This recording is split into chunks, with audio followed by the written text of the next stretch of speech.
Bien, en este vídeo vamos a ver cómo estudiar la simetría de una función sin tener que saber nada de su gráfica, solamente a partir de la expresión analítica de la función. Vamos a recordar primero cuáles eran las definiciones de función simétrica par e impar.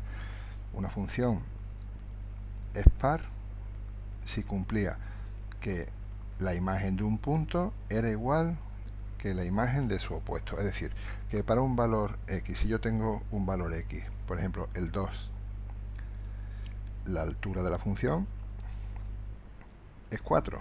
Pues para el valor opuesto, menos 2, la altura de la función tiene que ser la misma. O sea, la imagen de un punto, en este caso la altura, que quiere decir la altura a la que está la gráfica en ese punto, es 4 para el 2, y para el menos 2, menos x, también es 4. Las alturas de un punto que le corresponden a un punto y a su opuesto por medio de la función son la misma. Por ejemplo, no me cabe aquí, pero para el 4 la altura será el 16, para el menos 4 la altura tiene que ser también el 16. O sea, para un punto y para su opuesto, la altura de la gráfica, la f de x, es la misma. Y como decimos un punto y su opuesto, pues x y menos x. Bien, ejemplo de esto era pues la f de x igual a x cuadrado, par. Ahora, función impar, pues muy parecido. F de x es impar si se cumple que la altura a la que está, que le corresponde a un punto, y la altura que le corresponde a su opuesto son opuestas también, es decir, el mismo número cambiado de signo. ¿Cómo lo podemos ver aquí? Pues por ejemplo, al 2 le corresponde, estamos con x al cubo, al 2 le corresponde el 8, pues al menos 2 le corresponderá el menos 8. O sea, para un punto y su opuesto, las alturas que coge la función son también opuestas, mismo número, cambiado de signo. Ejemplo, x cubo de ahí lo de impar. Bien, esa era la idea de función par, función impar, visto en la gráfica aquí y con la definición analítica ahí. Bien, lo que tenemos que ver ahora entonces, yo aquí al mono tengo aquí al cuadrado, aquí al cubo, y no sé cómo voy a representar las funciones, no voy a tener que representarlas. Entonces, lo que sí voy a hacer es, pues, vamos a ver qué cálculos puedo hacer yo para tener claro si la función es par o impar. Vamos a aplicar la definición y a ver si nos sale si es par o impar. Vamos a poner, por ejemplo, vamos a empezar con una que sea la más sencillita, f de x igual a x, f sub 1 de x.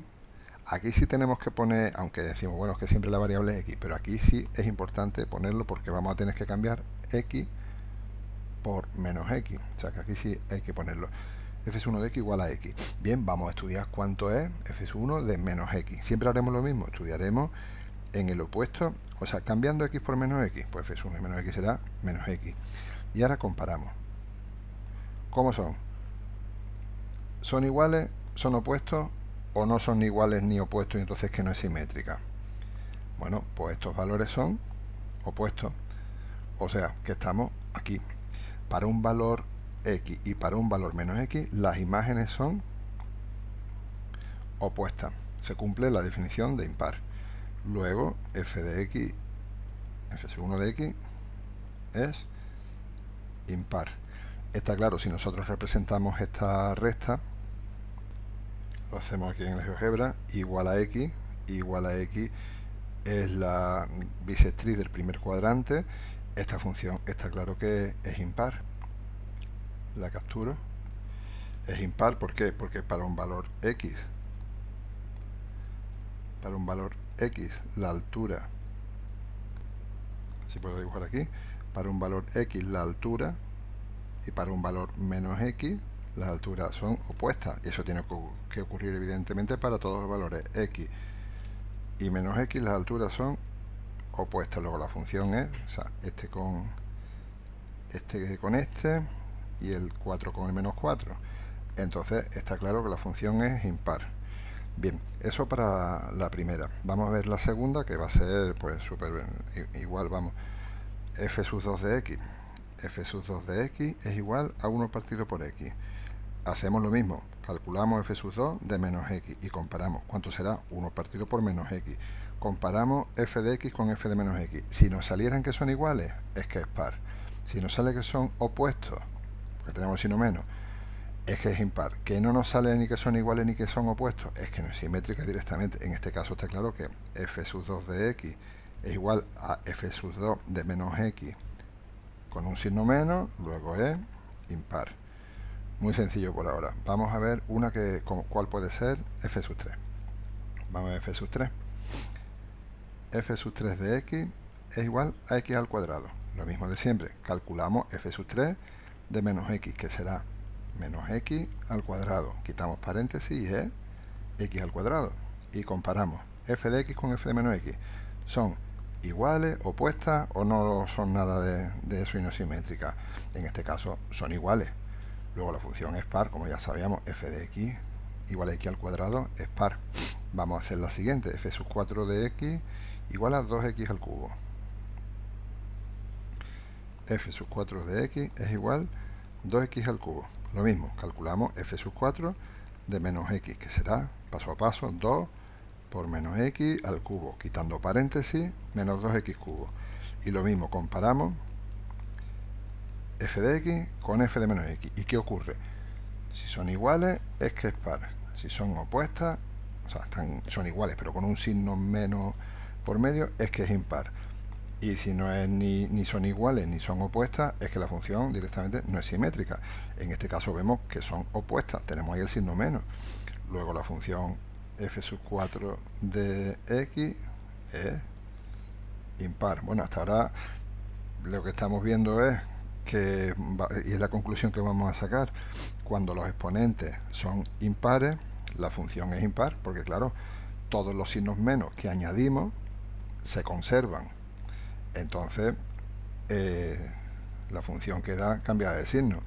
Por el contrario, cuando todos los exponentes son pares, la función va a ser par. ¿Por qué? Porque todos los signos menos que añadimos desaparecen al estar elevado a una potencia par, y al desaparecer los signos menos, pues nos queda que van a ser iguales.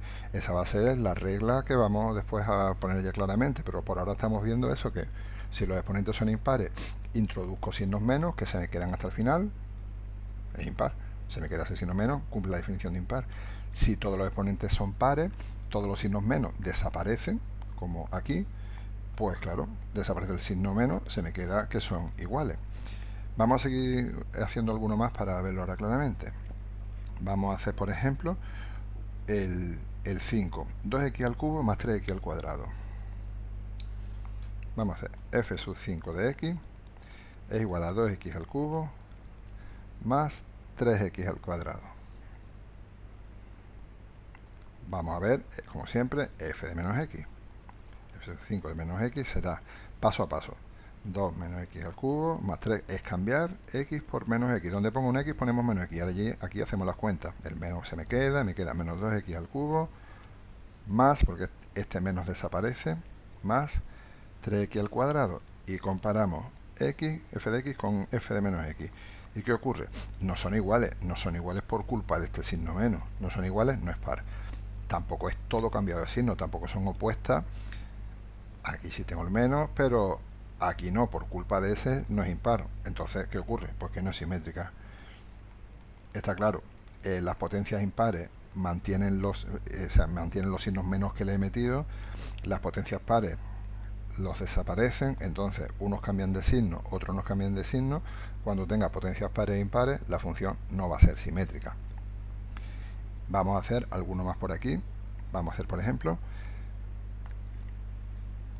el 8, 2x al cubo menos 1. 2x al cubo menos 1. F de x igual a 2x al cubo menos 1. Siempre lo mismo. Calculamos f de menos x. Será directamente ya menos 2x al cubo. El menos 1 no tiene x. Ahí no hay nada que cambiar. Comparamos. No son iguales. No son iguales. Está claro, por culpa de ese signo menos. No son iguales. Tampoco son opuestos, porque para que fueran opuestos ahí necesitaría un signo más para que estuviera todo cambiado de signo y fuera impar. Pues estamos lo mismo, no es simétrica. ¿Y qué tiene que ver eso con los dos exponentes pares e impares? Bueno, tenemos un exponente impar y tenemos un exponente par. El 0 es par, está en la tabla del 2, 2 por 0. Entonces, como tenemos exponentes impares y exponentes pares, pues como en el caso anterior, no es simétrica.